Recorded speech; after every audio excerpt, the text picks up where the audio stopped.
The concept of the Marble Survival 100 seems simple enough. Look at all of these teams, all of these marbles competing.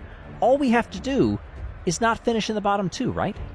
Well, unfortunately, it is not that simple. Consistency is key across each week here in this tournament.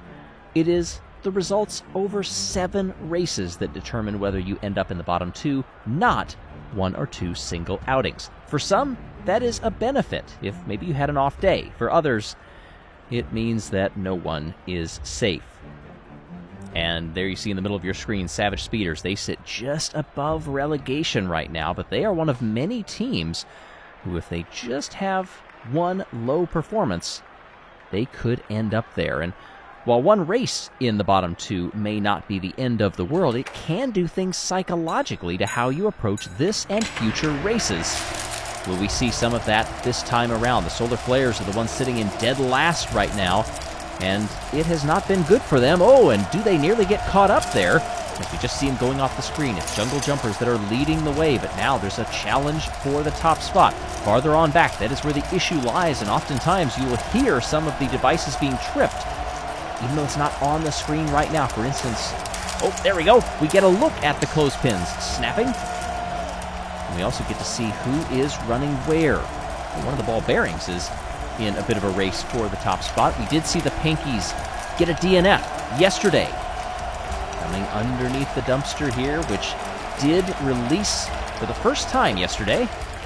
And it does it again. This time there are marbles farther up. And what does that do for them? Several of them get caught up on this wave, and it carries them down over the line. Is that Turtle Sliders that were in the mix? Oh, there comes the Ghost Marble, I believe.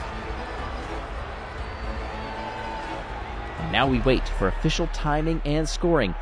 And things like that. Mellow Yellow caught on the thinnest of corners. How does that even happen? Jelle gets a 0. Turtle Sliders, they were the last finisher. They only get 2 points.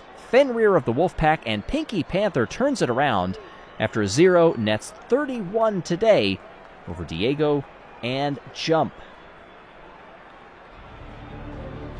Looking at the standings, past the midway point of this week before the next elimination, O-Rangers up at the top over Balls of Chaos, Rojo Rollers, Jungle Jumpers, Team Momo, the Wolfpack, Hazers, and Indigo Stars. A bit uncharacteristic for Team Momo up there. Solar Flares still in last. Now it's by 12 points. That's 2 double-digit finishes for them.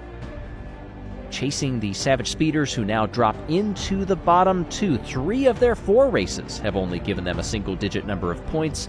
Mellow Yellow, they are dangerously close with that goose egg. They sit on the bubble. 3 races remain before the cutoff. Will your team make it? Subscribe and tune in to find out.